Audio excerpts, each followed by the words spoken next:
తెలంగాణలో తొలి విడత పంచాయతీ ఎన్నికల్లో కాంగ్రెస్ హవా కంటిన్యూ అవుతోంది. కాంగ్రెస్ సర్పంచ్ అభ్యర్థులు విజయ్ ఢంకా మోగిస్తున్నారు. తొలి దశ సర్పంచ్ ఎన్నికల్లో 80% సర్పంచ్ స్థానాలను కాంగ్రెస్ కైవసం చేసుకుంది. ఇటు వార్డుల్లోనూ అదే హవా కనిపిస్తోంది. ఇప్పటి వరకు వెలువడిన ఫలితాల్లో కాంగ్రెస్ బలపరిచిన 1290 మంది సర్పంచ్ అభ్యర్థులు గెలిచారు. ఇక బీఆర్ఎస్ 350, బీజేపీ 60కి పైగా స్థానాలను కైవసం చేసుకుంది.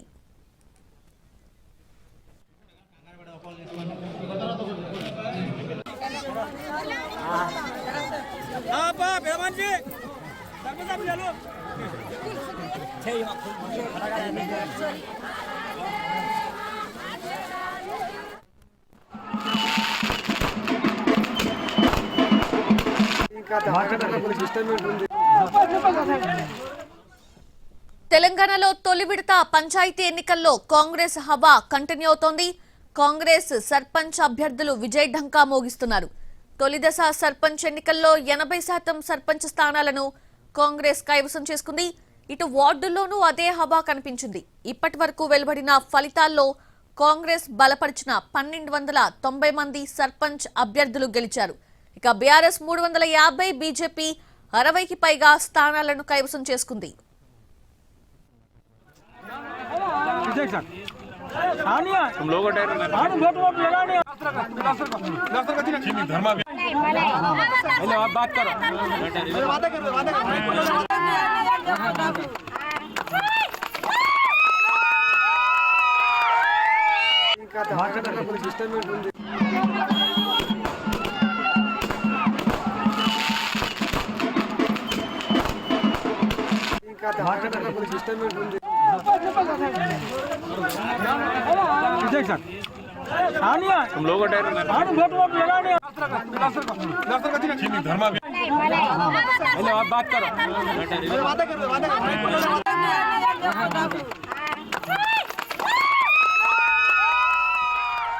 తెలంగాణలో తొలి విడత పంచాయతీ ఎన్నికల్లో కాంగ్రెస్ హవానే కంటిన్యూ అవుతోంది. కాంగ్రెస్ సర్పంచ్ అభ్యర్థులు విజయ్ ఢంకా మోగిస్తూ ఉన్నారు. సంబరాల్లో మునిగి తేలుతూ ఉన్నారు.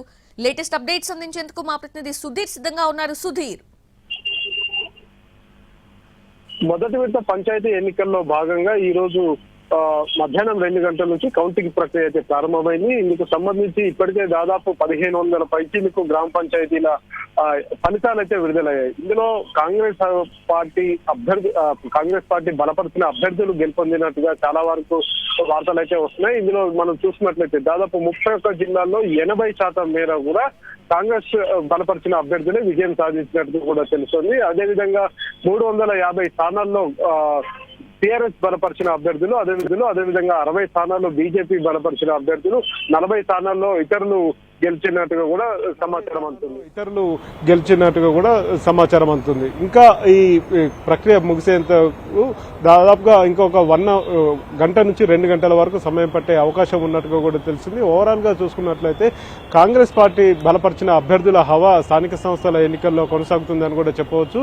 అంతేకాకుండా ప్రస్తుతం ఈ రోజు 3834 గ్రామ పంచాయతీలకు ఎన్నికలు జరిగాయి. ఈ ఎన్నికల్లో దాదాపు 1260 స్థానాల్లో కాంగ్రెస్ బలపరిచిన అభ్యర్థులు గెలుపొందారు. అదేవిధంగా 350 స్థానాల్లో బీఆర్ఎస్ బలపరిచిన అభ్యర్థులు గెలుపొందారు. 60 స్థానాల్లో బీజేపీ బలపరిచిన అభ్యర్థులు గెలుపొందినట్టుగా కూడా సమాచారం అవుతుంది. అయితే మొత్తానికైతే ఇది పార్టీ రహితంగా, అంటే రాజకీయాలకు సంబంధం లేకుండానే ఎన్నికలు జరుగుతాయి. కానీ ఇందులో రాజకీయ పార్టీలు బలపరిచిన అభ్యర్థులే రంగంలో దిగుతారు. వారు అదృష్టాన్ని పరీక్షించుకుంటారు. కాబట్టి ఇందులో కూడా పొలిటికల్ పార్టీలు పరోక్షంగా వాటి ఇంటర్ఫరెన్స్ అయితే ఉంటుంది అని కూడా చెప్పవచ్చు. ఆయా రాజకీయ పార్టీలకు సంబంధించిన వారైతే ఇప్పటికే తమ అభ్యర్థులు గెలుపొందినట్టుగా ఎవరికి వారు చెప్పుకునే ప్రయత్నం అయితే చేస్తున్నారు. సుమారుగా ఇంకా గంట నుంచి 2 గంటల వరకు సమయం పట్టే అవకాశం ఉన్నట్టుగా కూడా తెలుస్తుంది. ఎందుకంటే మేజర్ గ్రామ పంచాయతీలో కౌంటింగ్ కొంత ఆలస్యంగా జరుగుతుందని కూడా తెలుస్తుంది. ఇప్పటికే మనం చూసాము రంగారెడ్డి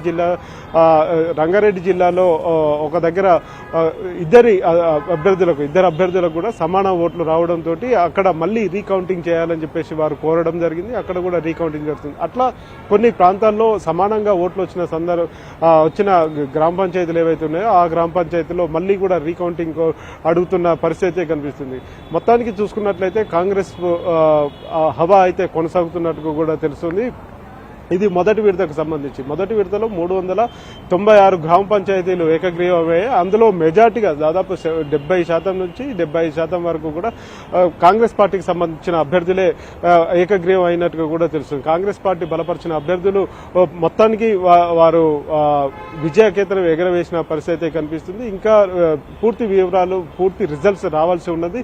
ఈ రోజు అర్ధరాత్రి వరకు కూడా ఈ కౌంటింగ్ ప్రక్రియ కొనసాగే అవకాశాలు ఉన్నట్టు కూడా తెలుస్తుంది. అయితే అక్కడక్కడ కొంత చెదురుమదురు ఘటనలు అయితే చోటు చేసుకుంటున్నాయి. ఇలాంటివి సమానంగా ఓట్లు వచ్చిన దగ్గర మళ్ళీ రీకౌంటింగ్ చేయడం కావచ్చు, కొన్ని చిన్న చిన్న లోపాలతోటి అక్కడ కౌంటింగ్ కొంత ఆలస్యంగా జరుగుతున్న పరిస్థితి కనిపిస్తుంది. కొన్ని ప్రాంతాల్లో ఈ కరెంటు సమస్య కొంచెం ఇబ్బందికరంగా మారినట్టుగా కూడా తెలుస్తుంది. అక్కడ వాటికి ప్రత్యామ్నాయంగా జనరేటర్లను కూడా ఏర్పాటు చేయాలని చెప్పేసి సూచించిన పరిస్థితి కనిపిస్తుంది. రాజకీయ పరంగా చూసుకున్నట్లయితే ఇవి రాజకీయ పార్టీలకు సంబంధం లేని ఎన్నికలు అయినప్పటికీ కూడా పరోక్షంగా రాజకీయ పార్టీలు ఇందులో ఇన్వాల్వ్ అవుతాయి. ప్రతి ఒక్క అభ్యర్థి వెనుక ఒక రాజకీయ పార్టీ ఉంటుంది. అధికార పార్టీ ప్రతిపక్ష పార్టీలకు సంబంధించిన అభ్యర్థులు బలపరిచిన అభ్యర్థులే ఇందులో రంగంలోకి దిగుతారు. కాబట్టి ఓవరాల్ గా ఇది కాంగ్రెస్ పార్టీకి కొంత మైలేజ్ వచ్చిందని కూడా చెప్పుకునే అవకాశం అయితే కనిపిస్తుంది. కాంగ్రెస్ పార్టీకి సంబంధించిన అభ్యర్థులు దాదాపుగా 1260 స్థానాల్లో గెలుపొందారు. అది ఇప్పుడు వచ్చిన రిజల్ట్స్ కు సంబంధించి చూసుకున్నట్లయితే ఇంకా కొన్ని రిజల్ట్స్ రావాల్సి ఉన్నది. అందులో కూడా కాంగ్రెస్ పార్టీకి సంబంధించిన అభ్యర్థుల వారు బలపరిచిన అభ్యర్థులే ఎక్కువగా ఉంటున్నట్టుగా కూడా ఆ పార్టీ నేతలు విశ్వాసం వ్యక్తం చేస్తున్నారు. మనం చూసుకున్నట్లు హైదరాబాద్ సమీపంలో ఉన్న గ్రామాలు ఏవైతే ఉంటాయో ఆ జిల్లాలు కావచ్చు, ఆ గ్రామాల్లో కూడా కొంత బీఆర్ఎస్ బలంగా ఉన్నప్పటికీ కూడా బీఆర్ఎస్ కంటే ఎక్కువ కాంగ్రెస్ తన హవాను కొనసాగిస్తున్న పరిస్థితి కనిపిస్తుంది.